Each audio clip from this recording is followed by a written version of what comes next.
2 words. Terrible. Oh, God. That was...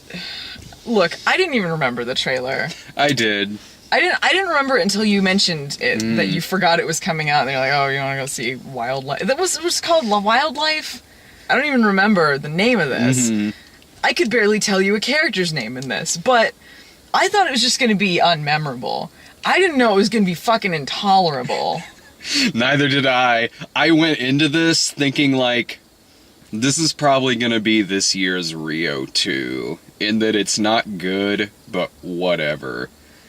And what this movie actually is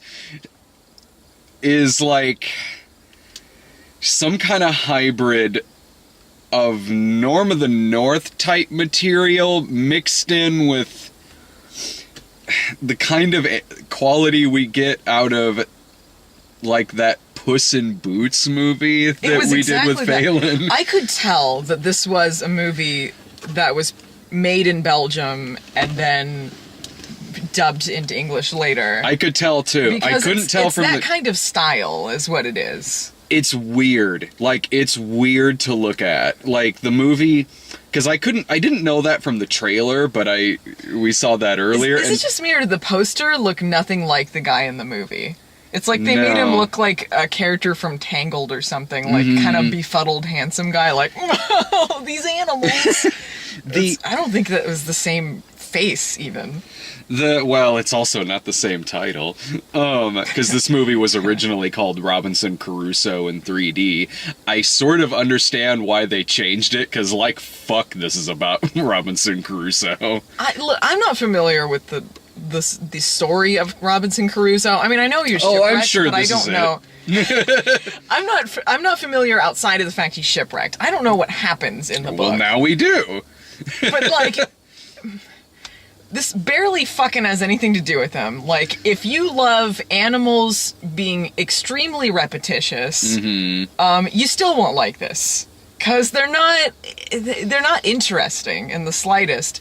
And, like, if you see one scene in this movie and you like it, you're gonna see it 3 more times. Because they just keep doing the same things over and over again. Like, the cats attack 3 different times. We have to have 3 different showpieces of them attacking. This movie has 3 climaxes. Yeah, like, I kept thinking it was going to end, but it wasn't. No, it still had a half hour left. It kept going. The animation in this movie is weird because if you were to look at a still shot of it, it would look fine. Stuff like the water looks really good in this movie. Yeah. It's not like...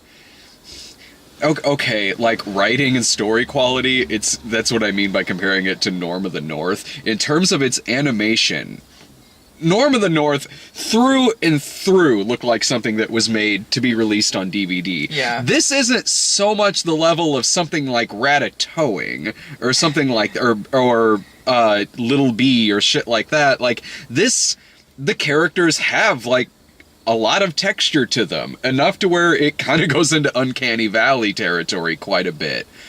But when they move, it's weirdly robotic. Like, it's almost like you can see the animation program right in front of your eyes. It's like, the characters look fine, but they're very robotic in how they move. There's a part in the movie where Robinson Crusoe is getting a bunch of shit out of his barrel and stacking a bunch of stuff, and it looks like in what in a Pixar movie might be like a fast motion sequence, but in this movie it's like normal, and it looks so odd. It looks like I sat on the remote and it's kind of going in 1.5 speed. That's kind of the pacing of this movie. It feels tonally the pace of this feels like something that would be put on in the background at a preschool. Like, just there for background noise, not particularly engaging, or threatening for the kids, which is weird considering how much death is in this. There is a lot of death in this movie. When this movie starts out, the movie's told in flashback, which, when the movie starts out, this ship of pirates find Robinson Crusoe hanging from a rope on the island by his waist. And so they get him and the parrot, they get him on their ship, and there's a cat that's on this ship, and like one of the pirates like kicks the cat onto like this rope, and then the cat falls. That's the last time we see that cat in this movie. Very anti-cat movie. This movie is blatant anti-cat propaganda. Every cat is evil and murderous. Yes. Even from birth. Evil and murderous. I don't know what a cat did to the writer of this movie. Like, some feral cat snuck into this guy's house and pissed on his face, and the writer of this movie never let that shit go. Because the cats in this movie are so evil that the villains are a group of feral cats, and it's like looking at a Roger Corman movie. Like, that's... Yeah, it's part of this movie is like a nature run amok movie. Like fucking Strays, or... It reminded me of Strays, but it wasn't funny like Strays. No. Because Strays is a horror movie, and it's funny because that's the concept they went with. Though there is some creepy parts to it. So, you know, they did the best they could with what they had. But when you're going to do, like, an animated movie like this, you can do whatever you want with it. You can make whatever animal you want the villain. You can make anything. Feral cats. Yeah, like, there could be any villain in this. And when we saw the cats on the ship, I didn't know they were setting up the villains. No. And then when they show up on the island, I leaned over to you and I was like, are you kidding me with this? That's what they're going with? Yeah, and so these cats just have a grudge against Robinson Crusoe and all of the animals on this island. They want them fucking dead. Like, they want to murder, like, they're using their claws like they're Freddy Krueger. And at one point, because it's a male cat and a female cat, and at one point the female cat just suddenly goes like, we will soon have a family to feed. Well, how many? Because they were on Cursed Island. Yeah. On Cursed Island, which was just kind of over there. Yeah. And had a bunch of bugs on it. But for some reason, them and their 10,000 kittens, I don't know how she had this many kittens, they're surviving on these bugs for how many months? Because for a cat to get that big, it'd be at least 4 months, let's say. Like, how long are they surviving there? It has to be quite a while. I mean, it seems like this movie is oddly taking place over a long period of time, judging by his hair throughout the film and the shit he builds. I love that it takes him at least 4 months to actually grow any hair. He doesn't have any stubble for a long time, though clearly, like, weeks have passed since he landed. I like when they're on the pirate ship at the beginning of the movie, what sets up the whole story, because it's being told by the parrot. The parrot who says to these two mice on the ship, the parrot says to him, you want to know the real story of Robinson Crusoe? All right, sit back. I'm about to tell you. Turns out it's not that interesting. Yeah, which is why him saying, here's what he should have said, like, you want to know the real story of Robinson Crusoe? I'm not going to tell it to you, so here's a story about me. Because the parrot's the main character in this movie. Here's a story about a bunch of fucking boring animals. And they're going to be repeating the same thing over and over again. It reminded me of that Hunchback one that Phelan reviewed. The one with the talking instruments, where all they did was just go like, these stairs are really big, I can't go up these stairs, this is a long staircase, and they just repeat the same things meaninglessly. It was like that. Like, they'd be like, I'm scared of the human, I don't know what to do, let's not go over there, that's right, he's pretty scary. Cue 6 scenes later, just move on. None of it was even consistent either, because they go up to the human to bring him fruit as a peace offering, and he has the musket pointed at them. They're not scared of that, but when he puts it down on the ground, suddenly that's what scares them, as if they didn't realize 2 seconds prior he was holding it and pointing it at them. And when the animals talk, because it's one of those movies where the animals talk to each other, but when they're around the human can't actually hear them talk. So, for reasons, And so That parrot could use human language to imitate people, to say anything. He doesn't fucking talk to Caruso once. oh, He by could the have way, helped him out. that fucking parrot, man. Like, that parrot going like, oh yeah, by the way, I can mimic people too. Because I'm a parrot, you see. That, when the parrot was just going, "Arg," I thought he was more endearing than when he could talk. Yeah, Because honestly, yeah. unfortunately, they give him a voice of a smart-ass teenager. To where he says, like, the human named me Tuesday. I guess that's better than Monday, because no one likes Mondays. Thanks, Garfield. Oh, Thanks. God, I want to punch him. Like, it's just that voice through it. That, okay, well, all right, guys, I don't know. You know, they didn't... It's not that the voice actors were bad in it, but they didn't have anyone with any real charisma. Like, no one really stood out. Didn't recognize any of the names. Mm-hmm. And, like, you don't have to hire a bunch of, like, celebrities to do voices, you know, like... But you just need to have someone who is a competent and endearing voice actor, and I didn't really...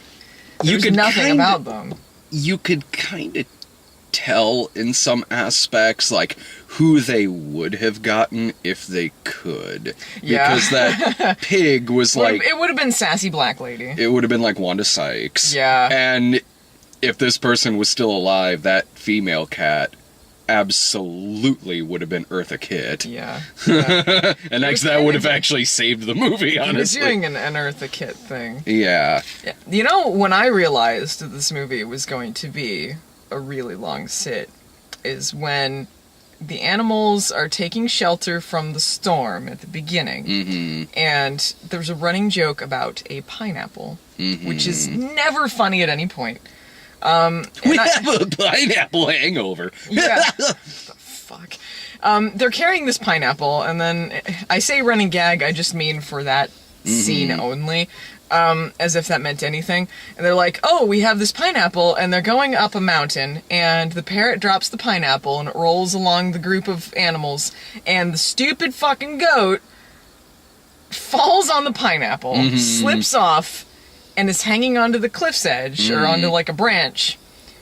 And then there is an extended rescue sequence because of a pineapple mishap Yeah. that goes on just short of forever. And I was sitting there thinking, what am I even watching? I'm watching a bunch I of almost dumb leaned over to animals you that and said the slipped same on a pineapple. thing. And not to mention the fact that there's only... I don't know where these animals came from. Yeah, There's they're- only one of each. There's one goat, there's one pig, there's one... It was an iguana that... Is a chameleon. A chameleon. Oh, yeah, because he would like blend in sometimes. he's the predator. Is that how chameleons work? I guess. Exactly, yeah. There's only one of each, so that's kind of interesting right there. Yeah, did they just spawn out of nowhere, or did Yeah. all of their families get sent to Curse Island? It's a prison island for animals. You're annoying. You go live over there. All right. Well, I'm gonna go live with my friends now. Bye. Ugh, fucking parrot.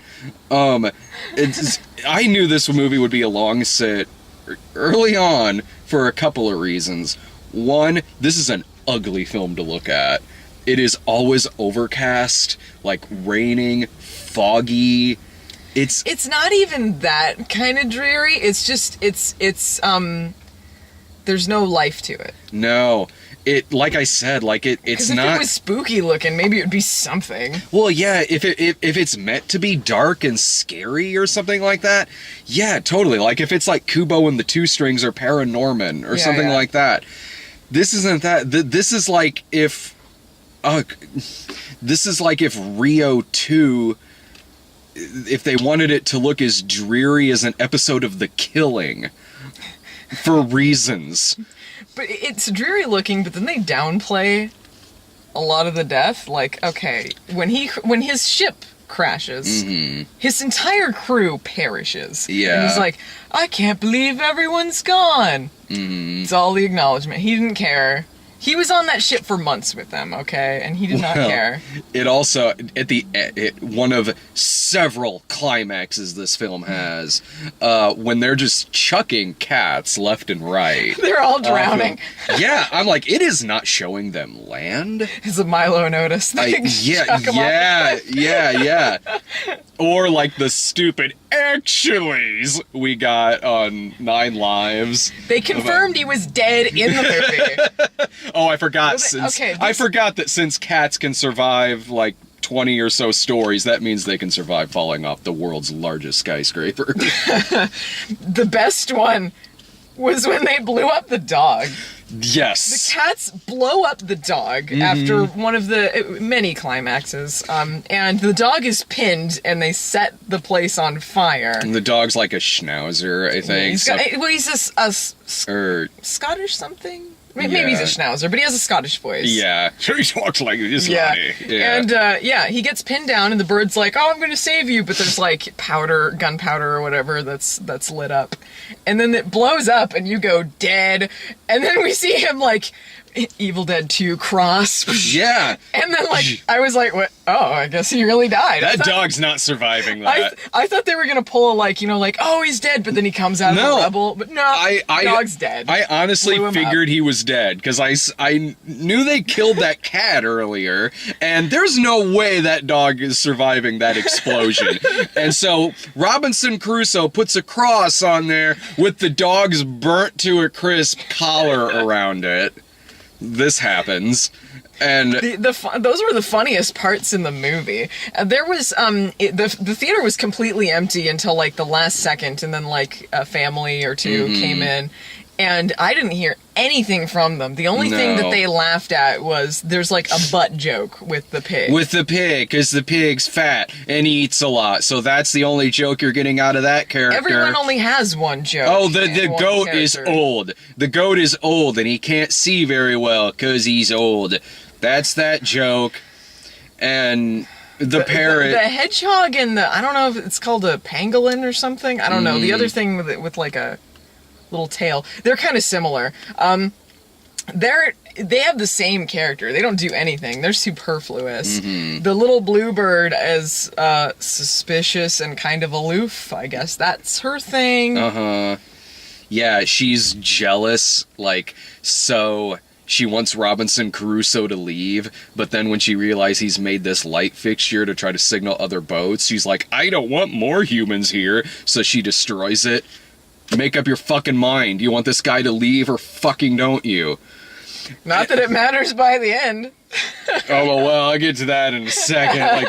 This is the kind of movie where early on I knew what kind of movie it was going to be, because I zoned out so frequently in this movie. Same here. And every time... We were both checking our phones a lot. Yeah, and every time I would zone out or check my phone, something new would be happening on screen. There's pirates fighting, they're trying to survive during a storm, I'm checked out, I look back up, goat is almost about to fall off the cliff, and the chameleon saves him with his tongue. I can't believe that you checked out during the iconic pineapple scene. Kinda, a little, I was like, wow, there is a lot of shit going on here. At one point they're talking about going on a water slide, I check out, something's on fire, and the cats are going down the fucking water slide. Oh, I was checking out during that because it just was constant, and it makes sense to know that this was in 3D. Actually, yeah. During those scenes, I can see that, but it's like if you were watching, that segment was an attraction that you would see somewhere, like the water slide attraction. Yeah. That goes on for way too long. If you just snipped that out, that would be the attraction there.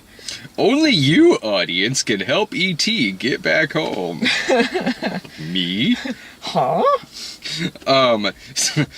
And that was the first climax of this film, because I thought this movie was about over with. I thought that was the ending, too. I thought they were just chucking cats off there, and they were just going to die. But then the cats who were just as repetitious. They would constantly just like, the cats are thrown into the water and they'll go, we'll get our revenge. And then they're tossed away again. We'll get our revenge. They're tossed away again. And they still, by the fucking end, they're still showing up again. The cats are still showing up again. I don't know how many of them are actually dying or not. And so when I know that eventually Robinson Crusoe is going to be passed out with a rope around his waist, because that's when it first shows him before it flashes back. So he ends during this first climax, he is on a rope. It looks like that is about to happen. And then when it doesn't, I was like, fuck off. Just fucking end, you fucking movie. You know what I noticed through most of it was you jiggling your leg, waiting, and sighing. Yeah, I was having none of this. My fucking leg was restless as shit, going back and forth. There's stupid things with the cats, like, these bugs are disgusting. Try the red ones. They taste like chicken. At one point, I don't even remember what joke this was to, but you were like, bushwhacked. And Yeah. I'm like, it's not even a bushwhacked. Because it's not, they're not any sort of jokes at all, really. Like, it's just saying something kind of lightheartedly and then fade away. Wow, the human's taking off his skin. I've never seen that before. Who does that? I appreciated there appeared to be no pissing or farting jokes. No. There's no bodily fluid. Maybe he threw up over the side at the beginning, but Oh, he was seasick at the beginning of it. But like, at least there were no jokes. But at least it didn't feel like the stupid manufactured kids movie jokes, like the butt joke maybe, but which is probably why the kids laughed at it. But there wasn't that, mostly because there was nothing to the movie. The animals in this movie are significantly dumber when they're not talking. When the animals are talking, they're having, not that they're smart, but they're having conversations with each other and like, I don't know if we should trust this human. Well, like, I don't know, he could bring us food or something, whatever. But then when they're around Robinson Crusoe and they can't talk, they are constantly fucking his shit up. Constantly. And he's like, oh, that pig destroyed my treehouse again. And he's trying to build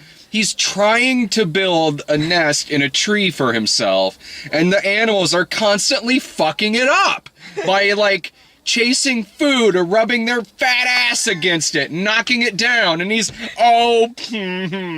This is one of those movies I really wish Phelan was here. Yeah. Because it would have made it such a better experience. Oh, especially to be watching this. Check out the crab. His name's Krabby. I'll have you know, though, he actually has a really good personality. What did that have to do with anything? Nothing.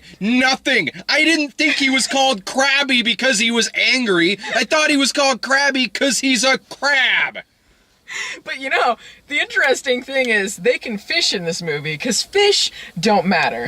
All other animals, you know, they can talk and they have sentience, but the fish, you can hunt the hell out of them. Yeah. It doesn't matter. Fuck They're not them. part of this island. Uh-huh. Yeah. The character design I liked the most, honestly, was the cats. Honestly, same here. I liked them better than anyone because they were the only ones with any personality. They were pretty consistent in their design. Like, there's a part where the cat gets shot at and a bullet just goes right through. Yeah, I liked their scruffy design. Yeah, the bullet, like, makes this cut across the cat's head, and it stays there through the movie. Like, and it looks like it's infected and shit. Yeah, well, and one of them gets his ear blown off, so he's got a chunk out of it. Yeah. But that was interesting. That was texture and character. Yeah. And a lot of it was just flat. Yeah. Flat with their robotic movements. And then when after 2 or 3 more climaxes of these cats coming back to fuck their shit up again, because Lord knows when this fucking movie's gonna end, and then the pirates have them, so then they have to have this climax with the pirates, because the pirates aren't gonna take him back to England, and they want... It wasn't much of one, was it? Not really, With like... the pirates? It was just sort of like an oh, by the way. Yeah, well... Because the stuff with the cats, it went on forever, but it was like... exciting and moved around a lot, and there was energy to it. But like the pirates, it's just sort of like, hey, you should try to steal our boat, and the parrot's like, get back over here, I'm the captain. Yeah. It's time to go back home, Robinson. And then the movie apparently runs out of money. Yeah, it just seemed like they just stopped the movie. Yeah, this movie, for as many climaxes as it has, it just ends. Like, it conceivably could have logically ended at any of its other climaxes, but the one that it went with is jarring. It reminded me of, there was a joke on Freakazoid where they do an Island of Dr. Moreau parody, and he's on the plane with all the villains, and he spends about half the episode on there, and then he goes there and he meets up with the Island of the Dr. Moreau character, and he's just like, ha ha ha, see what I've got in store. He's like, oh no, there's only like 10 minutes left. He's like, well, if you hadn't wasted so much time on the plane. Yeah. And it was like that. If you hadn't wasted so much time on this other bullshit, you could have had something happen. With the pirates, the cats, the goddamn animals fucking his shit up. Like, the first thing he should have built is a gate to keep the animals out, because they're constantly destroying his house. And so when it does end, it ends with him escaping the pirates and sailing back to the island. Credits! Gilligan never escaped the island. It was like, there was a Simpsons episode that was a parody of, like, Lord of the Flies, and then at the end they had a joke. They don't make it off the island at the end, and they have a joke, like, there's narration, it's like, oh, let's say they were all rescued by Mo, I guess, or something like that. It's like that, but genuine, not parody or satire. They go back to the island, the credits are showing, and then it's just still shots. It seems like they took storyboards from what the rest of the movie would have been, and then added them to the end. Like, they have, like, oh, by the way, then a lady pirate shows up on the island, and then, by the way, a girl bird shows up, because you don't want to think that he doesn't get in a heterosexual fucking relationship by the end. And then a hot parrot showed up. Let me tell you, ladies and gentlemen, we lived like kings.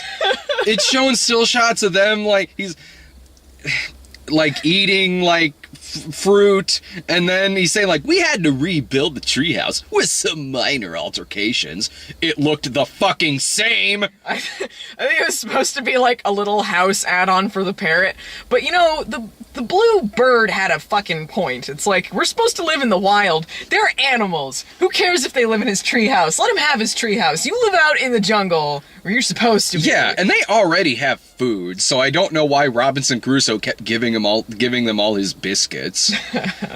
That was a good joke. He wanted to give them biscuits. Yeah, like, these humans sure do like their biscuits. And then he taught us this fun new game called planting seeds and watching fruit grow. At least it wasn't biscuits. Yeah, they didn't even like the biscuits. What a fucking bunch of assholes. Fuck this movie. This movie... God, I don't know where this movie came from. I don't know why this movie is in theaters. Yeah, you're right. Technically, I do know where it came from. Belgium, just make chocolate. It's what you're good at. Don't send us in more animated movies. Oh, with its 1,000 production companies in front of it. Yeah, they did like 6,000 different intros for the production company, and then it went to the opening credits where they repeated them again. Yeah. I liked the one that you could tell, like, this isn't a theatrical company, because a lot of it was like Studio Canal and things that I've seen in front of movies in the theater before. There was one that I don't think I've seen in front of anything before, but it was like, oh, this is the low budget company, because it is like what you would see in front of like fucking little cars. Yeah, it reminded me of like Puss in Boots and other kind of low budget fare. For a low budget thing, like if this was straight to DVD, I would think this was a decent job. I wouldn't think it's a good movie. I wouldn't want to watch it. But for a straight to DVD thing, it's okay.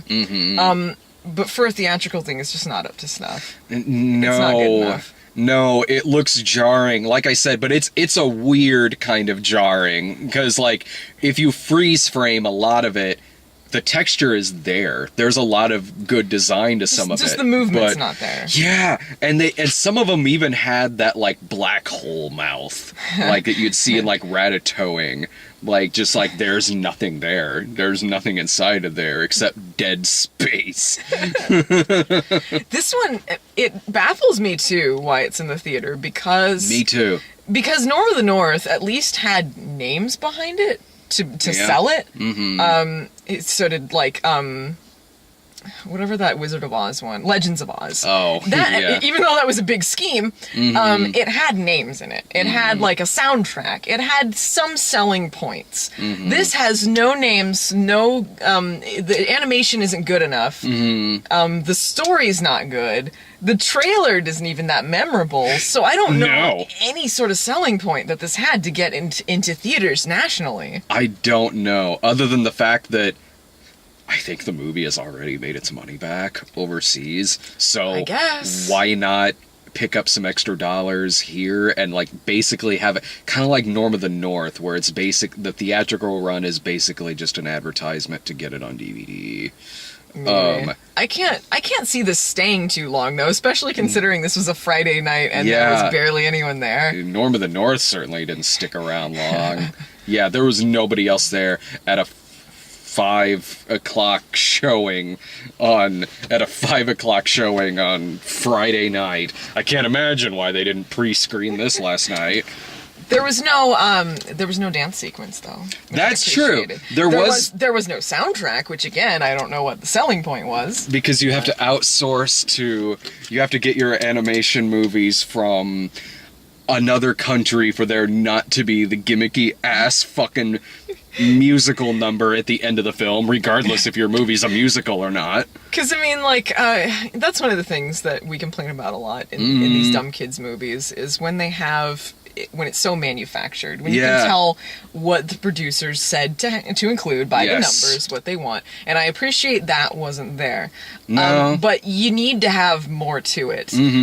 This movie, honestly, probably could have used that. Honestly, yeah. I was missing Norm of the North. I was like, Norm of the North is like golden compared to this. Fuck yeah. Like, this movie could have used an ending where they get back to the island and like, well, we're home now. Hit it. Staying alive, staying alive. Staying alive. Start singing Jungle Boy. Yeah. Oh, Tarzan Boy. Oh, Tarzan Boy. Yeah.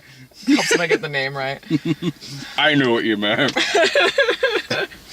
This movie, that's their off-brand version. Jungle Boy.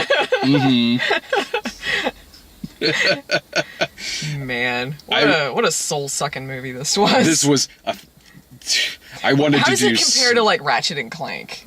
Because that was something you checked out with a lot. What you told me. I think I checked out way more in Ratchet and Clank. I think Ratchet and Clank was maybe in terms of its voice work, because it was the voice actors from the game. I think so anyway. That was good. That part of it was good. I might have laughed a couple more times in Ratchet and Clank. I didn't laugh at anything in this intentionally. Me neither. I think... Wow, that's rough. I think I was far more checked out. I think I was far more checked out in Ratchet and Clank, but because there were moments that I kept unchecking out in this, it was making me more pissed at this movie. I think I might have been more pissed at this movie than Ratchet and Clank. That's tough. I don't know what I would rather do. This one, I think you could, if you were sitting around watching it in a group of people, say we're the only ones in there, I think you could probably joke at this movie a little bit more than you could Ratchet and Clank, but I don't suggest doing that. Like, I don't suggest, this isn't Nine Lives. This is no nut job. No, exactly. This is not like something or Norm of the North, where you can get a copy of that shit and fucking just snark your asses off watching it. This, you can, but don't. There's much better shit you can do that with. This movie is just a fucking dead zone. Like, I don't recommend this shit in the fucking slightest. Yeah, same here. It barely felt like a movie, but it also felt like it wouldn't end at any point. Yeah. It kept going during the credits. I can't name a single feature of this that I would recommend to people. No. Like, I mean, there was no entertainment value in this. This was not entertaining. Not even for kids. Like, if you want to put it on as like a background thing, maybe. Sure, like if your kid's young enough to laugh at everything. If a kid's very young, they probably, and like maybe don't like they're barely starting to speak, kind of young. Maybe like the images and things on the screen. Even then, it's like still put on something good at least. Like just because you can serve shit at this restaurant doesn't mean you have to. Worst case scenario, I guess that's when you would show it to your kids. Yeah. Ugh. The wild life. Well, I am excited for I got When the Bow Breaks in like a half hour, so I'm legit. I'm guessing it'll probably be bad, but I'm excited. I'm super excited. Couldn't be any worse than this.